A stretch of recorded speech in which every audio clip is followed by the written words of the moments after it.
ತತ್ ತತ್ ಅಂದರೆ ದೂರ ಇರುವಂತಹದ್ದನ್ನ ತತ್ ಅಂತ ಹೇಳ್ತೀವಿ ನಾವು. ಪರೋಕ್ಷವಾದ ಸ್ವರ್ಗ. ತದಿತ್ಯನಭಿಸಂಧಾಯ, ಸ್ವರ್ಗವನ್ನ ಅಪೇಕ್ಷೆ ಪಡೆದೇ ಮಾಡುವ ಯಜ್ಞ ತಪಸ್ಸು ಮೊದಲಾದದ್ದೆಲ್ಲ, ದಾನ ಯಾವುದೇ ಆಗಲಿ, ಅದು ಸಾತ್ವಿಕ ಅಂತ ಅನಿಸ್ಕೊಳ್ತದೆ. ಅಥವಾ ಇನ್ನೊಂದರ್ಥ, ತತ್ ಅಂದರೆ ಪರಮಾತ್ಮ. ಪರಮಾತ್ಮನೇ ಮುಖ್ಯ, ಉಳಿದದ್ದು ಮುಖ್ಯ ಅಲ್ಲ ಅಂತ. ಹೀಗೆ ಭಗವಂತನನ್ನೇ ನೆನೆಸಿ ಬೇರೆಯದ್ದನ್ನ ಅನಭಿಸಂಧಾಯ. ತತ್ ಅಂದರೆ ಪರಮಾತ್ಮನನ್ನ ನೆನೆಸಿ, ಅನ್ಯತ್ ಬೇರೆಯದ್ದನ್ನ ಅನಭಿಸಂಧಾಯ ಸ್ಮರಣೆ ಮಾಡದೆ ಕೇವಲ ಹರಿಯನ್ನು ಸ್ಮರಣೆ ಮಾಡಿ ಮಾಡುವ ಕರ್ಮಗಳೆಲ್ಲ ಸಾತ್ವಿಕ. ಸತ್ ಅಂದ್ರೂ ಪರಮಾತ್ಮ. ಯಾಕೆಂದ್ರೆ ಸತ್ ಅಂದ್ರೆ ಹುಟ್ಟೋದು ಅಂತ ಅರ್ಥ. ಇಲ್ಲದೆ ಇದ್ದದ್ದನ್ನು ಹುಟ್ಟಿಸುವವನು ಪರಮಾತ್ಮ, ಜಗತ್ತಿಗೆ ಜನಕ. ಆದ್ರಿಂದ ಸತ್ ಅಂದ್ರೆ ಪರಮಾತ್ಮನ ಹೆಸರು. ಸತ್ ಅಂದ್ರೆ ಸದ್ಗುಣಪೂರ್ಣ ಅಂತ ಅರ್ಥ, ಆದ್ರಿಂದಲೂ ಪರಮಾತ್ಮ ಸತ್. ಪ್ರಶಸ್ತನಾದವನು ಅಂತ ಅರ್ಥ, ಆದ್ರಿಂದಲೂ ಸತ್. ಈ ಕರ್ಮಗಳು ಭಗವಂತನ ಪ್ರೀತಿ ಉದ್ದೇಶಕವಾದಾಗ ಇವುಗಳು ಸತ್ ಅಂತಲೇ ಆಗ್ತದೆ. ಯಜ್ಞ, ದಾನ, ಬ್ರಾಹ್ಮಣರು ಎಲ್ಲರೂ ಸದ್ಬ್ರಾಹ್ಮಣರು, ಸತ್ಕರ್ಮ ಎಲ್ಲ ಆಗ್ತದೆ. ಮತ್ತು ಸತ್ ಅನ್ನೋದಕ್ಕೆ ಇರೋದು ಅಂತ ಅರ್ಥ. ಯಜ್ಞದಲ್ಲಿ, ತಪಸ್ಸು, ದಾನ ಎಲ್ಲದರಲ್ಲಿಯೂ ಕೂಡ ನಂಬಿಕೆ ಇರಬೇಕು. ನಂಬಿಕೆ ಇರಬೇಕು, ಅದಕ್ಕೂ ಸತ್ ಅಂತ ಕರೀತಾರೆ. ಕರ್ಮಚೈವ ತದರ್ಥೀಯಂ, ಭಗವಂತನ ಉದ್ದೇಶಕ್ಕೆ ಮಾಡುವ ಕರ್ಮಕ್ಕೂ ಕೂಡ ಸತ್ ಅಂತಲೇ ಹೆಸರು. ಆದ್ರಿಂದ ಓಂ ತತ್ ಸತ್ ಈ ನಾಮ ಸಂಕೀರ್ತನ ಪೂರ್ವಕವಾಗಿ ಕರ್ಮ ಮಾಡಿದರೆ, ದೇವರ ಹೆಸರು ಹೇಳಿ ಮಾಡೋದು ಅಂತಾರಲ್ಲ ಹಾಗೆ ದೇವರ ಹೆಸರಿನಿಂದ ಮಾಡಬೇಕು. ಲೌಕಿಕರು ಏನಾದರೂ ಒಂದಿಷ್ಟು ಡೊನೇಷನ್ ಕೊಟ್ರೆ ಅವ್ರ ಹೆಸರು ಹೇಳಿ ಕರ್ಮ ಮಾಡ್ತೀವಿ, ಅವರನ್ನ ಸ್ಮರಣೆ ಮಾಡ್ತೀವಿ, ಇವರಿಂದ ಈ ಕರ್ಮ ನಡೀತು ಅಂತ. ಹಾಗೆ ಪರಮಾತ್ಮನಿಂದ ನಡೀತು. ಡೊನೇಷನ್ ಅವನು ಡೈರೆಕ್ಟ್ ಆಗಿ ಬಂದು ಕೊಡದೇ ಇದ್ರು ಕೂಡ ಇನ್ನೊಬ್ಬರ ಮೂಲಕ ಕೊಡಿಸ್ತಾನೆ. ಆದ್ರಿಂದ ಭಗವಂತನೇ ಮುಖ್ಯ ಕಾರಣ ಅಂತ ತಿಳ್ಕೊಂಡು ಓಂ ತತ್ ಸತ್ ಅಂತ ನಾಮ ನಿರ್ದೇಶಪೂರ್ವಕವಾಗಿ ಕರ್ಮಗಳನ್ನು ಮಾಡಬೇಕು. ಇದು ಸಾತ್ವಿಕ ಆಗ್ತದೆ. ಶಾಸ್ತ್ರದ ಜ್ಞಾನ ಇಲ್ಲದಿದ್ರೂ ಪರವಾಗಿಲ್ಲ, ಶ್ರದ್ಧೆಯಿಂದ ಮಾಡಿದರೆ ಫಲ ಸಿಗ್ತದೆ ಅಂತ. ಅದಕ್ಕೆ ಉಲ್ಟಾ ಪ್ರಶ್ನೆ ಕೇಳ್ತಾನೆ ಅರ್ಜುನ. ಶ್ರದ್ಧೆ ಇಲ್ಲದೆ ಮಾಡಿದರೂ ಫಲ ಸಿಗ್ತದೆ? ಹಾಗಾದ್ರೆ ಶಾಸ್ತ್ರಜ್ಞಾನ ಇಲ್ಲದೆ ಬರೀ ಶ್ರದ್ಧೆಯಿಂದ ಮಾಡಿದರೆ ಸಿಗ್ತದೆ, ಶ್ರದ್ಧೆ ಇಲ್ಲ ಶಾಸ್ತ್ರಜ್ಞಾನ ಇದೆ, ಅವ್ರು ಮಾಡಿದ ಕರ್ಮಕ್ಕೆ ಫಲ ಸಿಗ್ತದೋ ಅಂತಂದ್ರೆ ಸಿಗೋದಿಲ್ಲ. ಅಶ್ರದ್ಧೆಯ ಹುತಂ ದತ್ತಂ ತಪಸ್ತಪ್ತಂ ಕೃತಂಚೈತು. ಶ್ರದ್ಧೆ ಬೀಜ ಇದ್ದ ಹಾಗೆ, ಅದು ಮೂಲ, ಅದು ಬೇಕೇ ಬೇಕು. ಬೇರೆ ಏನಿದ್ರು, ಶಾಸ್ತ್ರಜ್ಞಾನ ಇರಲಿ ಏನೇ ಇರಲಿ, ಶ್ರದ್ಧೆ ಬೇಕೇ ಬೇಕು. ಮಾವಿನ ಹಣ್ಣಿನ ಮರ ಮಾಡಬೇಕು ಅಂತ ಒಬ್ಬನು ಹೊರಟನಂತೆ. ಬೀಜ ತಂದ, ಮಾವಿನ ಹಣ್ಣಿನ ಗೊಟ್ಟ ಬೀಜ ತಂದ. ಯಾರನ್ನೂ ಕೇಳಿದ ಮರ ಬೆಳೆಸೋದು ಹೇಗೆ ಅಂತ. ಭೂಮಿ ಅಗಿಬೇಕು, ಬೀಜ ಹಾಕಬೇಕು, ಗೊಬ್ಬರ ಹಾಕಬೇಕು, ನೀರು ಹಾಕಬೇಕು, ಬೇಲಿ ಕಟ್ಟಬೇಕು, ಎಲ್ಲ ಮಾಡಿದ. ಆ ಮೊಳಕೆನೇ ಬರಲಿಲ್ಲ. ಹೋಗಿ ಕೇಳಿದ್ನಂತೆ ಅವನನ್ನ, ಎಲ್ಲ ಮಾಡಿದ್ದೀನಿ ಮೊಳಕೆ ಬರಲಿಲ್ವಲ್ಲ ಅಂತ. ಭೂಮಿ ತೋಡಿದೆ, ಬೇಲಿ ಕಟ್ಟಿದೆ, ಗೊಬ್ಬರ ಹಾಕಿದೆ, ನೀರು ಹಾಕಿದೆ. ಕೊನೆಗೆ ಅವ್ನು ಕೇಳಿ, ಎಲ್ಲ ಹಾಕಿದ್ದೆ, ಬೀಜ ಬಿತ್ತಿದ್ಯಾ ಅಂತ. ಇಲ್ಲ, ಅದನ್ನು ಭದ್ರವಾಗಿ ಅಟ್ಟದ ಮೇಲೆ ತೆಗೆದಿಟ್ಟಿದ್ದೀನಿ ಇಂದ. ಏನು ಉಪಯೋಗ ಅಂತ. ಬೀಜ ಒಂದು ಬಿತ್ತಲಿಲ್ಲ, ಭದ್ರವಾಗಿ ಒಂದ್ ಕಡೆ ತೆಗೆದಿಟ್ಟು ಈ ಕಡೆ ತೋಡಿ ಬೇಲಿ ಕಟ್ಟಿ ನೀರು ಹಾಕಿ ಗೊಬ್ಬರ ಹಾಕಿದ್ರೆ ಮೊಳಕೆ ಬರ್ತದ? ಶ್ರದ್ಧಾ ಅನ್ನೋದು ಇತ್ತು ಅಂತಂದ್ರೆ ಅದು ಬೀಜ ಬಿತ್ತಿದ ಹಾಗೆ, ಅದು ಬೇಕೇ ಬೇಕು. ಅಶ್ರದ್ಧೆಯ ಹುತಂ ದತ್ತಂ ತಪಸ್ತಪ್ತಂ ಕೃತಂಚಯತ್. ಶ್ರದ್ಧೆ ಇಲ್ಲದೆ ಮಾಡಿದರೆ ಅಸದಿತ್ಯುಚ್ಯತೆ, ಅಸತ್ಕರ್ಮ ಅಂತ ಅನಿಸ್ಕೊಳ್ತದೆ. ಅದಕ್ಕೆ ಇಹಲೋಕದಲ್ಲಿಯೂ ಫಲ ಇಲ್ಲ, ಪಾರತ್ರಿಕವಾಗಿಯೂ ಫಲ ಇಲ್ಲ ಅಂತಹ ಕರ್ಮ. ಆದ್ರಿಂದ ಶ್ರದ್ಧೆ ಬಹಳ ಮುಖ್ಯವಾದದ್ದು ಅಂತ 17ನೇ ಅಧ್ಯಾಯ ಇಲ್ಲಿಗೆ ಮುಕ್ತಾಯವಾಗ್ತಾ ಇದೆ. ಅರ್ಜುನ ಶ್ರೀಕೃಷ್ಣ ಪರಮಾತ್ಮನಲ್ಲಿ ಪ್ರಶ್ನೆ ಮಾಡ್ತಾ ಇದ್ದಾನೆ, ಸನ್ಯಾಸ ಅಂದ್ರೆ ಏನು, ತ್ಯಾಗ ಅಂದ್ರೆ ಏನು, ಅದೆರಡಕ್ಕೂ ಏನು ವ್ಯತ್ಯಾಸ ಹೇಳು ಅಂತ ಕೇಳಿದ್ದೆ. ಶ್ರೀ ಭಗವಾನ್ ವಾಚ ಕಾಮ್ಯಾನಾಂ ಕರ್ಮಣಾಂ ನ್ಯಾಸಂ ಸನ್ಯಾಸಂ ಕವಯೋ ವಿದುಃ ಸರ್ವಕರ್ಮ ಫಲತ್ಯಾಗಂ ಪ್ರಾಹುಸ್ತ್ಯಾಗಂ ವಿಚಕ್ಷಣಾಃ. ಸ್ವಲ್ಪ ವ್ಯತ್ಯಾಸ ಇದೆ, ಸನ್ಯಾಸಕ್ಕೂ ತ್ಯಾಗಕ್ಕೂ ವ್ಯತ್ಯಾಸ ಇದೆ.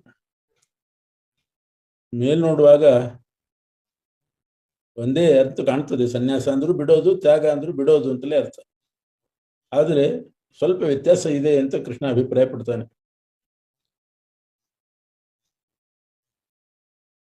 ಈ ಜ್ಯೋತಿಷ್ಠೋಮಾದಿ ಯಾಗಗಳೇನಿದೆ, ಇದನ್ನ ಫಲ ಇಚ್ಛೆ ಇಲ್ಲದೇನೆ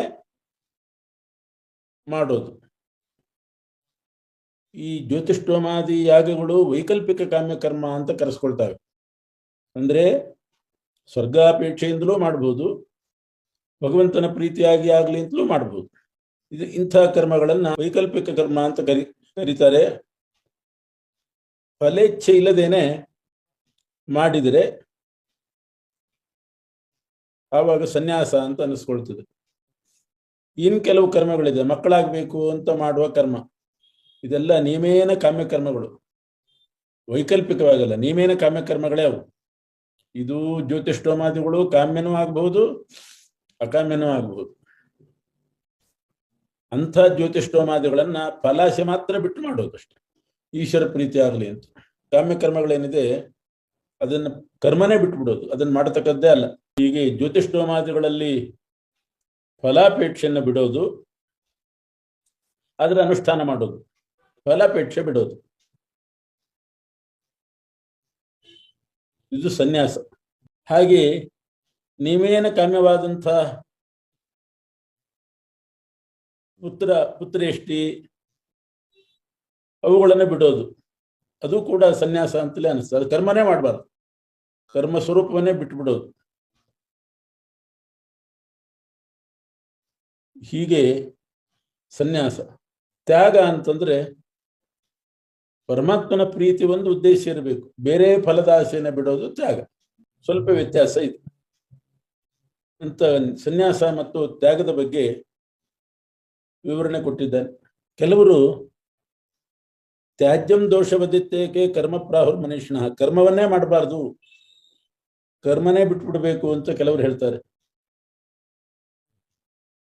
ಯಜ್ಞ ದಾನ ತಪಸ್ಸು ಇವುಗಳೆಲ್ಲ ಬಿಡಬಾರ್ದು, ಮಾಡಬೇಕು ಅಂತ ಕೆಲವರು ಹೇಳ್ತಾರೆ. ಪರಸ್ಪರ ವಿರೋಧ ಬರ್ತದೆ. ಇದರಲ್ಲಿ ಯಾವುದು ನಿಶ್ಚಯ ಅಂತ ಕೇಳಿದ್ರೆ ಕೃಷ್ಣ ಹೇಳ್ತಾನೆ, ನನ್ನ ಅಭಿಪ್ರಾಯ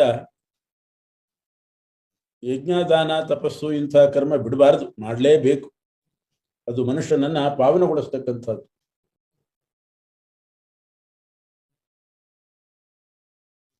ಅವಶ್ಯವಾಗಿ ಮಾಡ್ತಕ್ಕದ್ದೇ ಅದು.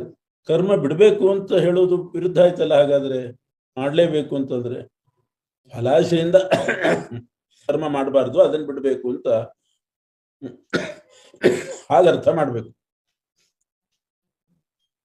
ಕರ್ಮನೇ ಬಿಟ್ಬಿಟ್ರೆ ದೇಹನೇ ನಡೆಯೋದಿಲ್ಲ, ದೇಹ ತ್ಯಾಗನೇ ದೇಹ ಯಾತ್ರೆನೇ ನಡೆಯೋದಿಲ್ಲ.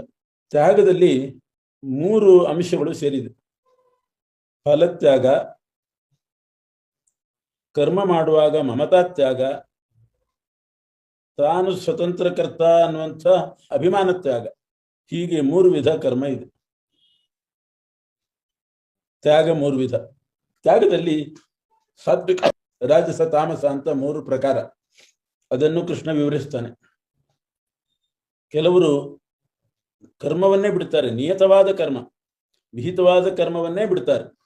ಅದು ಹೇಗೆ ಸುಮ್ಮನೆ ಬಿಡೋದಲ್ಲ, ಸರಿಯಿಲ್ಲ ಕರ್ಮ, ತಪ್ಪು ಹೇಳಿದ್ದಾರೆ ಅಂತ ಕರ್ಮವನ್ನ ದ್ವೇಷ ಮಾಡೋದು, ಕರ್ಮದ ಮೇಲೆ ದೋಷಾರೋಪಣೆ ಮಾಡೋದು, ಹೀಗೆ ಮಾಡಿ ಕರ್ಮವನ್ನ ನಿಂದೆ ಮಾಡಿ ಕರ್ಮತ್ಯಾಗ ಮಾಡ್ತಾರೆ. ಇದು ತಾಮಸತ್ಯಾಗ ಅಂತ ಕರೀತಾರೆ ಇದನ್ನು.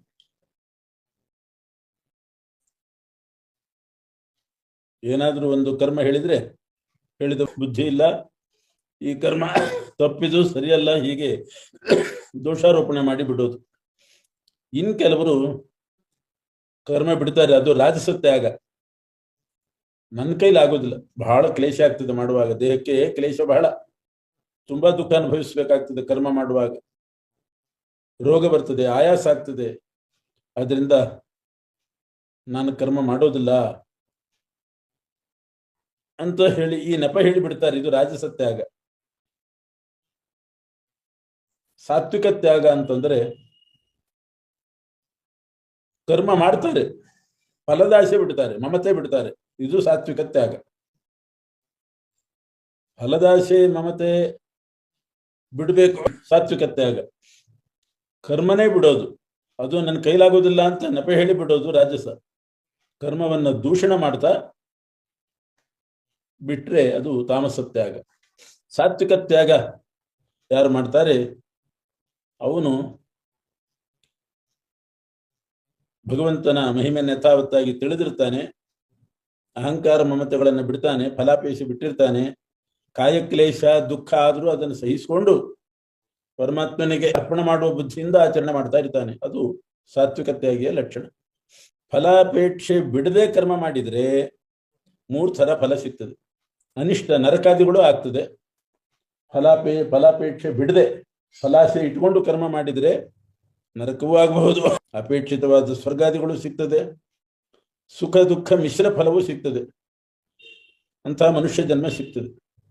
ಆದರೆ ಸನ್ಯಾಸಿಗಳಿಗೆ ನತು ಸನ್ಯಾಸಿ ನಾಮಕೋಚಿತ, ಸನ್ಯಾಸಿಗಳು ಅಂತಂದ್ರೆ ಕೇವಲ ಭಗವತ್ ಪ್ರೀತಿಯಿಂದ ಕರ್ಮ ಮಾಡ್ತಕ್ಕಂಥವ್ರು, ಫಲಾಪೇಕ್ಷೆಯನ್ನು ಬಿಟ್ಟವರು ಕರ್ಮ ಮಾಡ್ತಾರೆ, ಫಲಾಪೇಕ್ಷೆ ಬಿಡ್ತಾರೆ. ಅಂಥವರಿಗೆ ಇದು ಯಾವುದೂ ಆಗೋದಿಲ್ಲ. ನರಕ, ದುಃಖ ಮಿಶ್ರಿತವಾದ ಸುಖ ಇಂಥದ್ದೆಲ್ಲ ಆಗೋದಿಲ್ಲ. ನಾನೇ ಸ್ವತಂತ್ರ ಅನ್ನೋ ಅಭಿಮಾನ ಬಿಡಬೇಕು ಅಂತ ಹೇಳಿದ ಕೃಷ್ಣ. ಅದು ತ್ಯಾಗಿಯ ಲಕ್ಷಣ. ಯಾಕೆ ನಾವು ಸ್ವತಂತ್ರ ಅನ್ನೋ ಅಭಿಮಾನ ಯಾಕೆ ಬಿಡಬೇಕು ಅಂತಂದ್ರೆ, ಯಾವುದೇ ಕೆಲಸ ಆಗ್ಬೇಕಾಗಿದ್ರೆ 5 ಕಾರಣ ಇರ್ತದೆ. ಯಾವುದೇ ಕರ್ಮ ಸಿದ್ಧಿ ಆಗಬೇಕಾದ್ರೆ 5 ಕಾರಣಗಳು. ಯಾವುದೇ ಕಾರ್ಯ ಸಿದ್ಧಿ ಆಗಬೇಕಾದ್ರೆ ದೇಹ ಬೇಕು, ಭೂಮಿ ಮೊದಲಾದ ಆಶ್ರಯ ಸ್ಥಾನ ಬೇಕು, ಎಲ್ಲಾದ್ರೂ ಒಂದ್ ಕಡೆ ಕೂತ್ಕೊಂಡು ಮಾಡ್ಬೇಕಲ್ವ. ದೇಹ, ಭೂಮಿ ಇಂಥ ಆಶ್ರಯ ಸ್ಥಾನ ಬೇಕು ಕರ್ಮ ಸಿದ್ಧಿ ಆಗ್ಬೇಕಾದ್ರೆ. ಎರಡನೇದ್ದಾಗಿ ಅಸ್ವತಂತ್ರ ಕರ್ತನಾದ ಜೀವನೂ ಬೇಕು, ಅಸ್ವತಂತ್ರ ಕರ್ತನಾದ ಜೀವ. ಮೂರನೇದ್ದಾಗಿ ಇಂದ್ರಿಯಗಳು ಬೇಕು ಕರ್ಮ ಸಿದ್ಧಿ ಆಗಬೇಕಾದ್ರೆ. ಇಂದ್ರಿಯ, ಬೇರೆ ಬೇರೆ ಉಪಕರಣ ಪದಾರ್ಥಗಳು, ಬೇರೆ ಬೇರೆ ಸಾಮಾನುಗಳು, ಇವೆಲ್ಲ ಬೇಕು. ನಾಲ್ಕನೇದ್ದು ನಾನಾ ವಿಧವಾದ ಕೆಲಸಗಳು, ಅಂದ್ರೆ ಹೋಗೋದು ಬರೋದು, ಕೈಯಿಂದ ಎತ್ತೋದು, ಕೈ ಕೆಲಸ, ಕಾಲು ಕೆಲಸ, ಇಂಥವು ಸುಮಾರು ಇರ್ತವೆ. ಇಂಥ ಅನೇಕ ಅಂಗಗಳ ಕೆಲಸ. ಅದ್ರ ಜೊತೆಗೆ ಮಾನಸಿಕ ಕ್ರಿಯೆ, ಮನಸ್ಸಿನಿಂದ ಯೋಚನೆ ಮಾಡಬೇಕು. ಈಗ ಹೋಮ ಮಾಡಬೇಕು ಅಂತಂದ್ರೆ ಅದಕ್ಕೆ ಬೇಕಾದಂತೆ ಹಿಟ್ಟು ತಯಾರು ಮಾಡಬೇಕು, ಹಿಟ್ಟು ಕಲಸಬೇಕು, ಉಂಡೆ ಮಾಡಬೇಕು, ಇವೆಲ್ಲ ಅನೇಕ ವ್ಯಾಪಾರಗಳು, ಕರ್ಮಗಳು. 5ನೇದ್ದಾಗಿ ಅದೃಷ್ಟ ನಿಯಾಮಕನಾಗಿರ್ತಕ್ಕಂಥ ಪರಮಾತ್ಮ. ಈ 5 ಒಂದು ಕರ್ಮ ನಿಷ್ಪತ್ತಿ ಆಗಲಿಕ್ಕೆ ಕಾರಣ. ನಾನೇ ಸ್ವತಂತ್ರ ಕರ್ತೃ, ನಾನೇ ಮಾಡಿದೆ ಅಂತ ಜೀವ ತಿಳ್ಕೊಳ್ಳೋದ್ರಲ್ಲಿ ಅರ್ಥ ಇಲ್ಲ. ಇವು 5 ಇದ್ರೆ ಆಗ್ತದೆ. ಶರೀರ, ವಾಕ್, ಮನಸ್ಸಿನಿಂದ ಏನ್ ಕೆಲಸನೇ ಮಾಡ್ಲಿ, ಒಳ್ಳೇದ್ ಮಾಡ್ಲಿ ಕೆಟ್ಟದ್ ಮಾಡ್ಲಿ, ಇವು 5 ಅಂತೂ ಬೇಕೇ ಬೇಕು. ಹೀಗಿರುವಾಗ ತನ್ನನ್ನೊಬ್ಬನನ್ನೇ ನಾನೇ ಕರ್ತ ಅಂತ ಯಾರಾದ್ರೂ ತಿಳ್ಕೊಂಡ್ರೆ ಅಂಥ ಮೂರ್ಖ ಮತ್ತೊಬ್ಬ ಇಲ್ಲ ಅಂತ ಹೇಳ್ತಾನೆ ಕೃಷ್ಣ. ಆದ್ರಿಂದ ಅಭಿಮಾನ ತ್ಯಾಗ ಮಾಡಬೇಕು. ತ್ಯಾಗದಲ್ಲಿ ಅದು ಸೇರ್ತದೆ, ಸಾತ್ವಿಕ ತ್ಯಾಗದ. ನಾನೇ ಸ್ವತಂತ್ರ ಕರ್ತ, ನಾನೇ ಮಾಡಿದ್ದು ಅನ್ನೋ ಅಭಿಮಾನ ಬಿಟ್ರೆ ಆವಾಗ 3 ಲೋಕ ಹನನ ಮಾಡಿದರೂ ಕೂಡ ಅವನಿಗೆ ಯಾವ ಲೇಪನೂ ಕೂಡ ಇಲ್ಲ. ರುದ್ರದೇವರು 3 ಲೋಕ ಸಂಹಾರ ಮಾಡ್ತಾರೆ. ನಾನಾಗೆ ನಾನು ಮಾಡಿದೆ ಅಂತ ಮಾಡೋದಿಲ್ಲ, ಪರಮಾತ್ಮನ ಆಜ್ಞೆ ಅಂತ ಮಾಡ್ತಾರೆ. ಅವ್ರಿಗೇನು ಲೇಪ ಇಲ್ಲ. ಹಾಗೆ ಪ್ರತಿಯೊಂದನ್ನು ಕೂಡ ಭಗವಂತನ ಆಜ್ಞೆ, ಇದು ಆಜ್ಞಾ ಪ್ರಕಾರ ನಾನು ಮಾಡ್ತಾ ಇದ್ದೇನೆ ಅಂತ ವಿಹಿತವಾದ್ದು. ವೇದವೇ ಆಜ್ಞೆ. ಆಜ್ಞೆ ಅಂದ್ರೆ ಪ್ರತ್ಯೇಕ ಅಲ್ಲ, ವೇದವೇ ಆಜ್ಞೆ. ವೇದವೆಂಬ ಆಜ್ಞಾ ಪ್ರಕಾರ ನಾನು ಮಾಡ್ತೇನೆ ಅಂತ ಮಾಡಿದ್ರೆ ಯಾವ ಲೇಪವೂ ಬರೋದಿಲ್ಲ. ರುದ್ರ, ಯಮ ಇಂಥವ್ರಿಗೆ ಸಂಬಂಧಪಟ್ಟದ್ದು. ಅಪರೋಕ್ಷ ಜ್ಞಾನಿಯಾದಂತಹ ಇಂದ್ರನಿಗೆ ವೃತ್ರಾಸುರ ಸಂಹಾರ ಮಾಡಿದಾಗ ಸ್ವಲ್ಪ ದೋಷ ಬಂತು, ಲೇಪ ಆಯಿತು.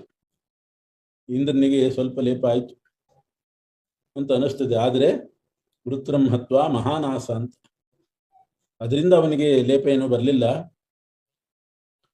ಅದರಿಂದ ಪ್ರಶಂಸೆನೇ ಬಂತು. ಜೀವ ಸ್ವತಂತ್ರ ಕರ್ತೃ ಅಲ್ಲ ಅಂತಂದ್ಬಿಟ್ರೆ ಹಾಗಾದ್ರೆ ಕರ್ಮ ವಿಧಿ ಅವನಿಗಿಲ್ಲ ಅಂತ ಆಯ್ತು. ಮುಕ್ತರಿಗಲ್ಲ, ಈಶ್ವರರಿಗಲ್ಲ, ಅವ್ರಿಗೆ ವಿಧಿ ಬಂಧ ಇಲ್ಲ. ಹಾಗಾದ್ರೆ ಯಜ್ಞ ಮಾಡಬೇಕು ಅನ್ನೋ ವಿಧಾನ ಯಾರಿಗೆ ಅನ್ನೋ ಸಂಶಯ ಬರ್ತದೆ. ಅದಕ್ಕೆ ಜೀವನಿಗೆ ಕರ್ತೃತ್ವನೇ ಇಲ್ಲ ಅಂತಲ್ಲ, ಅಸ್ವತಂತ್ರ ಕರ್ತ ಅಂತ ಹೇಳಿದ್ದು. ಈಶ್ವರಾಧೀನವಾಗಿ ಕರ್ತೃತ್ವ ಇದೆ, ಅಸ್ವತಂತ್ರವಾದ ಕರ್ತೃತ್ವ ಇದೆ. ಆದ್ರಿಂದ ಅವನಿಗೆ ವೇದದಲ್ಲಿ ವಿಧಾನ ಮಾಡಿದ್ದು ಸರಿ. ಮಗುವನ್ನ ಬರಿ ಬರಿ ಅಂತ ಹೇಳಿ ಬರೆಸೋದು ನಾವೇ. ಬರಿ ಅಂತ ಹೇಳ್ತೇವೆ. ಯಾಕೆ ಹೇಳ್ತೀವಿ? ಅದೇ ಒಂದು ಗೊಂಬೆಗೆ ಹೇಳ್ತೀವ? ಇಲ್ಲ, ಮಗುವಿಗೆ ಹೇಳ್ತೇವೆ. ಯಾಕೆ? ಅಸ್ವತಂತ್ರ ಕರ್ತೃತ್ವ ಇದೆ. ಅದಕ್ಕೆ ನಾವು ಬರೆಸ್ತೇವೆ, ಬರಿ ಅಂತ ಹೇಳು ಹೇಳ್ತೇವೆ. ಹಾಗೆ ಜೀವರಿಗೆ ವೇದ ಹೇಳೋದು ಸರಿಯೇ, ನೀವು ಮಾಡ್ರಿ ಮಾಡ್ರಿ ಅಂತ ಹೇಳೋದು ಸರಿ, ಮಾಡಿಸೋದು ಪರಮಾತ್ಮನೇ, ವೇದದ ಮೂಲಕ ಹೇಳುವವನು ಅವನೇ, ಬರೆಸೋದು ಅಪ್ಪನೇ, ಬರೀ ಅಂತ ಜೊತೆಗೆ ಹೇಳಿ ಬರೆಸ್ತಾನೆ. ಹಾಗೆ ವೇದದ ಮೂಲಕ ಹೇಳಿ ತಾನು ಮಾಡಿಸ್ತಾನೆ ಪರಮಾತ್ಮ. ಅದರಿಂದ ಜೀವನಿಗೆ ವಿಧಿಜ್ಞಾನವನ್ನು ಹುಟ್ಟಿಸ್ತಾನೆ, ಫಲಗಳಲ್ಲಿ ಇಚ್ಛೆ ಹುಟ್ಟಿಸ್ತಾನೆ, ಪ್ರಯತ್ನ ಉಂಟಾಗುವಂತೆ ಮಾಡ್ತಾನೆ ಪರಮಾತ್ಮ. ಅವನೇ ಕರ್ಮ ಮಾಡಿಸಿ ಫಲ ಕೊಡ್ತಾನೆ. ಈ ಜ್ಞಾನ, ಕರ್ಮ, ಕರ್ತ ಇವುಗಳಲ್ಲೂ ವ್ಯತ್ಯಾಸ ಇದೆ. ಮೂರು ತರ ಸತ್ವ, ರಜಸ್, ತಮಸ್ಸು ಇವುಗಳಿಂದ ವ್ಯತ್ಯಾಸ ಇದೆ. ಜ್ಞಾನದಲ್ಲಿ ಸಾತ್ವಿಕ ಜ್ಞಾನ, ರಾಜಸ ಜ್ಞಾನ, ತಾಮಸ ಜ್ಞಾನ ಅಂತಿದೆ. ಸರ್ವಭೂತೇಷು ಏನೈಕಂ ಭಾವಮವೇಯಮೀಕ್ಷತೆ. ಎಲ್ಲ ಪದಾರ್ಥಗಳಿದೆ, ಬೇಕಾದಷ್ಟು ಜಡ ಪದಾರ್ಥಗಳಿದೆ, ಚೇತನರಿದ್ದಾರೆ, ಅವರೆಲ್ಲ ಭಿನ್ನ ಭಿನ್ನರು, ಆದರೆ ಅವರೊಳಗಿರೋ ಪರಮಾತ್ಮ ಮಾತ್ರ ಒಬ್ಬನೇ. ಈ ಜ್ಞಾನ ಸಾತ್ವಿಕ ಜ್ಞಾನ. ಬೇರೆ ಬೇರೆ ಚೇತನರಲ್ಲಿ, ಬೇರೆ ಬೇರೆ ಜಡಗಳಲ್ಲಿ ಇರುವ ಪರಮಾತ್ಮ ಒಬ್ಬನೇ ಅನ್ನೋ ಜ್ಞಾನ. ಇನ್ನು ಸಕಲ ಜೀವ ಜಡಗಳಲ್ಲಿ ಪರಸ್ಪರ ಭೇದ ತಿಳ್ಕೊಂಡಿರ್ತಾನೆ. ಜೀವ ಬೇರೆ ಜಡ ಬೇರೆ ಅಂತ ತಿಳ್ಕೊಳ್ತಾನೆ, ಅದರಲ್ಲಿ ತಾರತಮ್ಯನೂ ತಿಳ್ಕೊಂಡಿರ್ತಾನೆ ಪ್ರಪಂಚದ ವಿಷಯದಲ್ಲಿ. ಆದರೆ ಪರಮಾತ್ಮನ ವಿಷಯದಲ್ಲಿ ಮಾತ್ರ ಒಬ್ಬನೇ ಪರಮಾತ್ಮ ಸ್ವತಂತ್ರ, ಅನೇಕ ರೂಪಗಳನ್ನು ಧರಿಸಿದ್ದಾನೆ, ಇದೆಲ್ಲ ಗೊತ್ತಿರೋದಿಲ್ಲ. ಇದು ರಾಜಸ ಜ್ಞಾನ.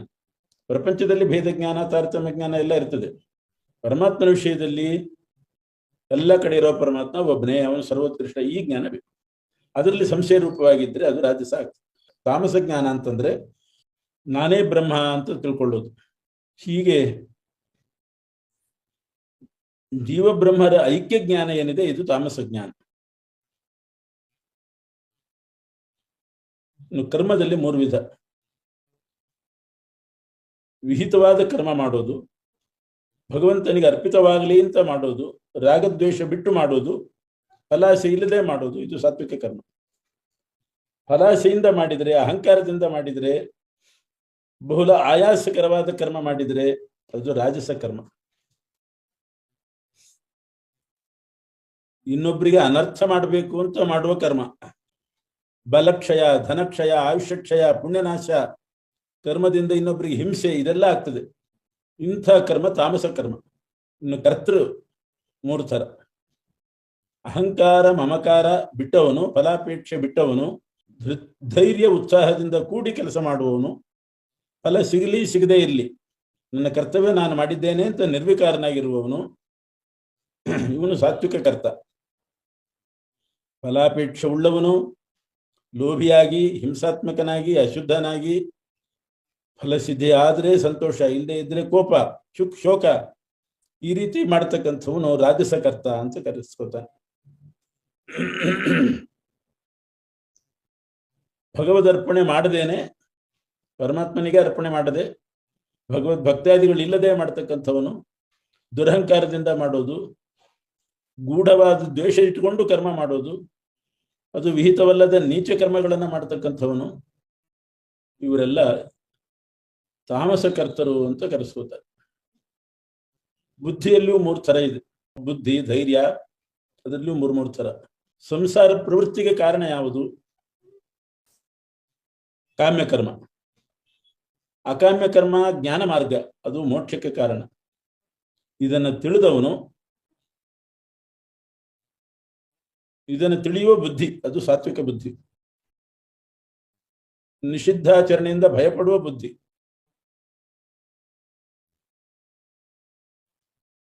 ಬಂಧ ಮೋಕ್ಷಗಳನ್ನು ಅರಿಯುವ ಬುದ್ಧಿ, ಇದೆಲ್ಲ ಸಾತ್ವಿಕ ಬುದ್ಧಿ.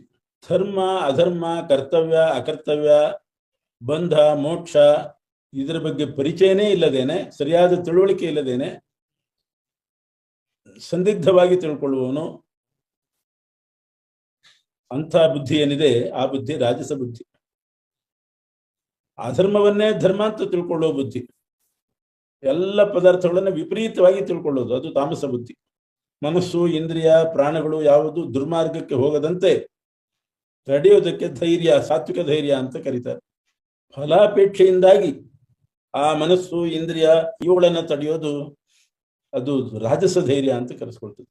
ತಾಮಸ ಧೈರ್ಯ ಅಂತಂದ್ರೆ ಅತಿಯಾದ ನಿದ್ರೆ, ಭಯ, ದುಃಖ, ಅಧರ್ಮದಲ್ಲಿ ಮನಸ್ಸಿನ ಸಂತೋಷ, ಭಗವದ್ವೇಷಗಳಲ್ಲಿ ಮನಸ್ಸು ಇಂದ್ರಿಯಗಳನ್ನು ಹರಿಬಿಡೋದು,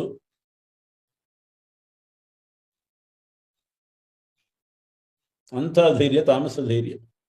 ಸುಖವು ಮೂರ್ತರ. ಅಗ್ರೇ ವಿಷಮಿವ. ಆರಂಭದಲ್ಲಿ ದುಃಖ ಕಂಡಾಗ ಕಾಣಿಸ್ತದೆ, ವಿಷದಂತೆ ಇರ್ತದೆ, ಪರಿಣಾಮದಲ್ಲಿ ಅಮೃತಕ್ಕೆ ಸಮಾನ. ಅದು ಸಾತ್ವಿಕ ಸುಖ.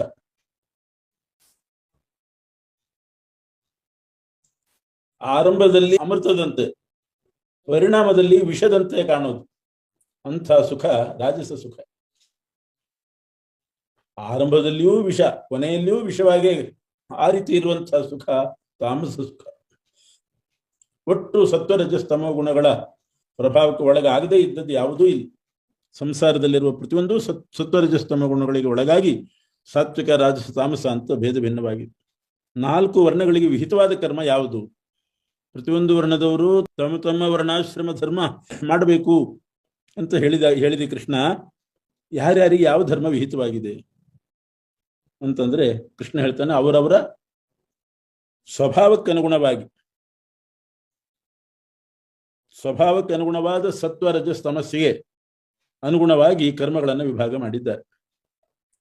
ಬ್ರಾಹ್ಮಣ ಕರ್ಮ ಅಂತಂದ್ರೆ ಪರಮಾತ್ಮನಲ್ಲೇ ಮನಸ್ಸಿಡೋದು, ಶಮ, ದಮ, ಇಂದ್ರಿಯ ನಿಗ್ರಹ, ಬ್ರಹ್ಮಚರ್ಯ, ಬಾಹ್ಯ ಆಭ್ಯಂತರ ಶುದ್ಧಿ, ಕ್ಷಮಾಗುಣ, ರುಜುಸ್ವಭಾವ, ಜ್ಞಾನ, ವಿಜ್ಞಾನ, ಆಸ್ತಿಕತೆ, ಇದೆಲ್ಲ ಬ್ರಾಹ್ಮಣರ ಕರ್ಮಗಳು. ಶೌರ್ಯ, ತೇಜಸ್ಸು. ಶೌರ್ಯ ಅಂದ್ರೆ ಇನ್ನೊಬ್ಬರಿಗೆ ಭಯಪಡದೇ ಇರೋದು. ತೇಜಸ್ಸು ಅಂದ್ರೆ ಇವರನ್ನ ನೋಡಿದಾಗಲೇ ಇನ್ನೊಬ್ಬರಿಗೆ ಭಯ ಆಗಬೇಕು, ಅಂಥ ಮುಖದ ವರ್ಚಸ್ಸು. ಧೈರ್ಯ, ಆರಂಭಿಸಿದ ಕಾರ್ಯವನ್ನ ನಿರ್ವಹಿಸುವ ಸಾಮರ್ಥ್ಯ, ಯುದ್ಧದಲ್ಲಿ ಹಿಂದೇಟು ಹಾಕದೇ ಇರೋದು. ದಾನ, ದುಷ್ಟರ ಶಿಕ್ಷೆ, ಶಿಷ್ಟರ ರಕ್ಷಣೆ ಮಾಡೋದು, ಇವೆಲ್ಲ ಕ್ಷತ್ರ ಸ್ವಭಾವದ ಕರ್ಮ. ವೈಶ್ಯರಿಗೆ ವಿಹಿತವಾದ ಕರ್ಮ ಅಂದ್ರೆ ಕೃಷಿ, ಗೋರಕ್ಷ, ವ್ಯಾಪಾರ ಮಾಡೋದು, ಇದೆಲ್ಲ ವೈಶ್ಯರಿಗೆ ಸ್ವಭಾವತಃ ಇರುವ ಕರ್ಮ. ಶೂದ್ರ ವರ್ಣದವರಿಗೆ ಪರಿಚರ್ಯ, ಈ 3 ವರ್ಣದವರಿಗೆ ಏನು ಅನುಕೂಲ ಬೇಕು ಅದನ್ನು ಮಾಡಿಕೊಡೋದು. ಇಷ್ಟು ಈ ಕೊನೆಯ ಅಧ್ಯಾಯದಲ್ಲಿ ಹೇಳಿ ಕೊನೆಗೆ 18 ಶ್ಲೋಕಗಳಿಂದ ಮತ್ತೆಲ್ಲ ಸಂಗ್ರಹ ಮಾಡಿ ಹೇಳ್ತಾ ಇದ್ದಾನೆ ಕೃಷ್ಣ. 18 ಅಧ್ಯಾಯದ ಗೀತೆ 18 ಶ್ಲೋಕ ಸಂಗ್ರಹವಾಗಿ ಬಂದಿದೆ. ಕೊನೆಯಲ್ಲಿ ಸ್ವೇ ಸ್ವೇ ಕರ್ಮಣ್ಯ ಭರತಃ ಸಂಸಿದ್ಧಿಂ ಲಭತೆ ನರಃ ಸ್ವಕರ್ಮ ನಿರತ ಸಿದ್ಧಿಂ ಯಥಾ ವಿಂದತಿ ತಚ್ಛೃಣು. ಪ್ರತಿಯೊಬ್ಬರು ತಮ್ಮ ತಮ್ಮ ವಿಹಿತ ಕರ್ಮಗಳಲ್ಲಿ ನಿರತರಾಗಿ ಸಿದ್ಧಿ ಪಡಿಬೇಕು. ಯಾವ ಪರಮಾತ್ಮನಿಂದಲೇ ಎಲ್ರಿಗೂ ಪ್ರವೃತ್ತಿ ಆಗ್ತದೋ, ಯಾವ ಭಗವಂತ ಎಲ್ಲ ಕಡೆ ವ್ಯಾಪಿಸಿದ್ದಾನೋ ಅವನನ್ನೇ ಪೂಜೆ ಮಾಡಬೇಕು. ಪೂಜೆ ಅಂದ್ರೆ ತಮ್ಮ ತಮ್ಮ ಕರ್ಮದಿಂದಲೇ ಪೂಜೆ. ಬ್ರಾಹ್ಮಣರು ಪಾಠ ಪ್ರವಚನಾದಿಗಳಿಂದ, ಕ್ಷತ್ರಿಯರು ಯುದ್ಧದ ಮೂಲಕ, ಅವರಿಗೆ ಯುದ್ಧವೇ ಪೂಜೆ. ಈ ರೀತಿ ಪರಮಾತ್ಮನನ್ನ ಪೂಜಿಸಿ ಸಿದ್ಧಿಯನ್ನು ಪಡಿಬೇಕು. ಅವರವರಿಗೆ ವಿಹಿತವಾದ ಧರ್ಮ ಸ್ವಲ್ಪ ಅದರಲ್ಲಿ ಗುಣ ಕಡಿಮೆ, ಚೆನ್ನಾಗಿಲ್ಲ ಅಂತ ಅನಿಸಿದ್ರೂ ಕೂಡ ಅದನ್ನೇ ಮಾಡಬೇಕು. ಇನ್ನೊಬ್ಬರ ಧರ್ಮ ಚೆನ್ನಾಗಿದೆ ಅದನ್ನ ಮಾಡ್ತೇವೆ ಅಂತ ಹೋಗಬಾರದು. ಅವ್ರಿಗೆ ವಿಹಿತವಾದನ್ನೇ ಮಾಡಬೇಕು, ಆವಾಗ ಪಾಪ ಬರೋದು. ಹುಟ್ಟುವಾಗಲೇ ಯಾರಿಗೆ ಯಾವ ಕರ್ಮ ಅಂತ ವಿಹಿತವಾಗಿದೆ ಅದು ದೋಷ ಇದ್ರೂ ಕೂಡ ಅದನ್ನೇ ಮಾಡಬೇಕು. ಪ್ರತಿಯೊಂದರಲ್ಲಿಯೂ ದೋಷ ಇದ್ದೇ ಇರ್ತದೆ. ಬೆಂಕಿ ಇದ್ಮೇಲೆ ಹೊಗೆ ಇದ್ದೇ ಇರ್ತದೆ, ಹಾಗೆ ದೋಷ ಅನ್ನೋದು ಇದ್ದೇ ಇರ್ತದೆ. ಅದಕ್ಕೆ ತಮ್ಮ ಕರ್ಮ ಬಿಡೋದಲ್ಲ. ಅಸತ್ಯ ಬುದ್ಧಿ ಸರ್ವತ್ರ ಜಿತಾತ್ಮ ವಿಗತ. ಫಲಾಪೇಕ್ಷೆ ಬಿಟ್ಟು, ಫಲದ ಆಸಕ್ತಿಯನ್ನು ಬಿಟ್ಟು ಕರ್ಮ ಮಾಡಿದರೆ ಆವಾಗ ಮೋಕ್ಷ ಸಿದ್ಧಿ ಆಗ್ತದೆ ಅವನಿಗೆ. ಇನ್ನು ಸ್ಥಿತಪ್ರಜ್ಞ ರೂಪವಾದ ಸಿದ್ಧಿಯನ್ನು ಹೊಂದಿದವನು ಲಕ್ಷ್ಮೀ ದೇವಿಯನ್ನು ಪಡೆದು ಅಲ್ಲಿಂದ ಪರಬ್ರಹ್ಮನನ್ನ ಪಡಿತಾನೆ. ವಿಷಯಾಸಕ್ತಿ ಇಲ್ಲದ ಬುದ್ಧಿ ಉಳ್ಳವನಾಗಿ ಮನಸ್ಸನ್ನ ಭೋಗ ಸಾಮಗ್ರಿ ಕಡೆ ಹೋಗದಂತೆ ತಡೆದು ಕಾಮಕ್ರೋಧಾದಿಗಳನ್ನು ಬಿಟ್ಟು ಸಾಧ್ಯವಾದಷ್ಟು ನಿರ್ಜನ ಪ್ರದೇಶದಲ್ಲಿ ವಾಸ ಮಾಡ್ತಾ ಮಿತವಾದ ಆಹಾರ ಸೇವನೆ, ಇದರಿಂದ ಶರೀರ, ವಾಕ್, ಮನಸ್ಸುಗಳನ್ನ ನಿಯಮನ ಮಾಡಿ ತನ್ನ ಅಧೀನ ಮಾಡಿಕೊಂಡು ಅಂದರೆ ಸದ್ವಿಷಯದಲ್ಲೇ ಅವು ಹೋಗಬೇಕು. ಆ ರೀತಿ ಮಾಡಿ ಸರ್ವದಾ ಪರಮಾತ್ಮನ ಧ್ಯಾನಾನುಷ್ಠಾನ, ಧ್ಯಾನ ನಿರತನಾಗಿ ಜಗತ್ತು ಭೋಗ ಸಾಮಗ್ರಿ ಅಸಾರ ಅಂತ ಅದರಲ್ಲಿ ವೈರಾಗ್ಯ ಹೊಂದಿ,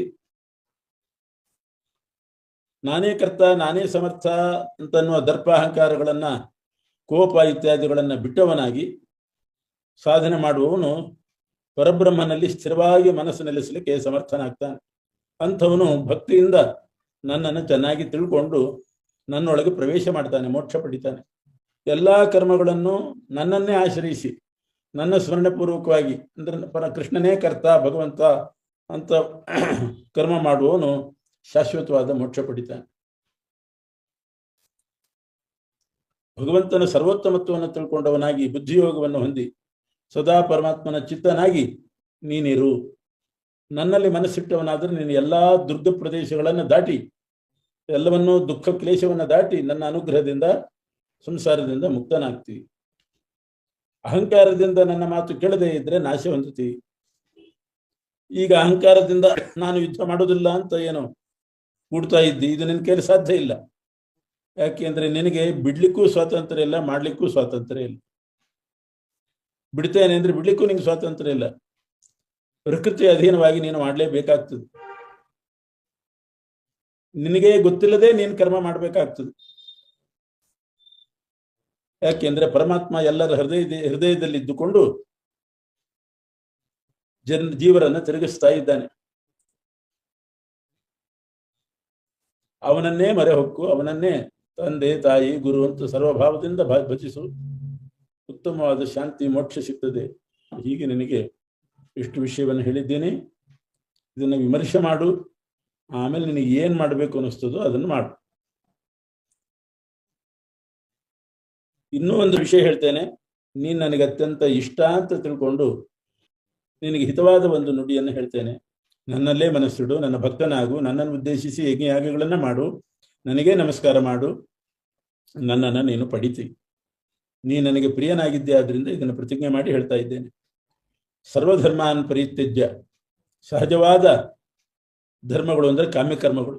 ಸಹಜವಾಗಿ ಎಲ್ಲರೂ ಆ ಕಡೆನೇ ಹೋಗ್ತಿರ್ತಾರೆ. ಅಂತಹ ಕಾಮ್ಯಕರ್ಮಗಳನ್ನು ಬಿಟ್ಟು ಮಾಮೇಕಂ ಶರಣಂ ವ್ರಜ, ನನ್ನನ್ನು ಶರಣ ಹೊಂದು. ಯುದ್ಧಾದಿಗಳಿಂದ ಪಾಪ ಬರ್ತದೆ ಅಂತ ನೀನು ಚಿಂತೆ ಮಾಡಬೇಡ. ಎಲ್ಲ ಪಾಪವನ್ನು ನಾನು ಪರಿಹಾರ ಮಾಡ್ತೇನೆ.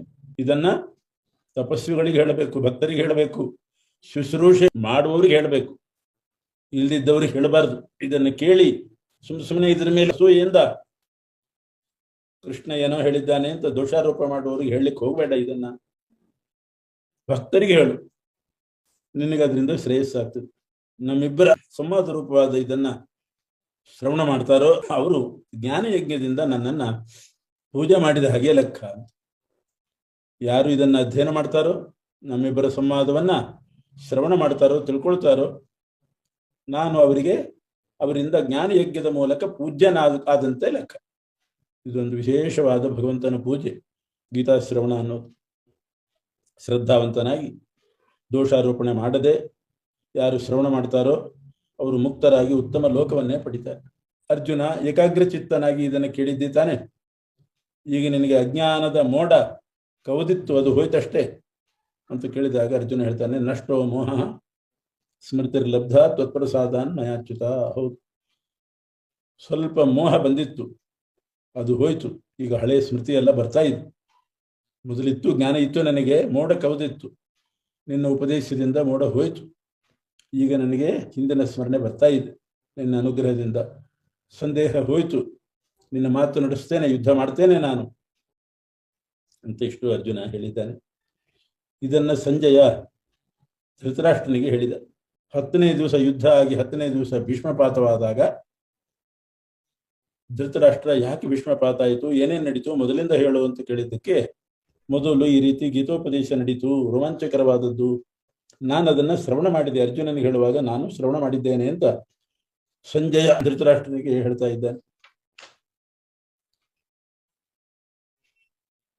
ರಾಜ ಧೃತರಾಷ್ಟ್ರ ಆ ಕೃಷ್ಣನ ಉಪದೇಶವನ್ನ, ಅರ್ಜುನ ಮತ್ತು ಕೃಷ್ಣನ ಸಂವಾದವನ್ನ ಅದನ್ನ ನೆನಪು ಮಾಡಿಕೊಂಡಷ್ಟು ನನಗೆ ರೋಮಾಂಚ ಆಗ್ತಾ ಇದೆ. ಆ ವಿಶ್ವರೂಪ ಅದನ್ನ ನೆನಪು ಮಾಡಿಕೊಂಡಷ್ಟು ನನಗೆ ಸಹರ್ಷವಾಗ್ತಾ ಇದೆ.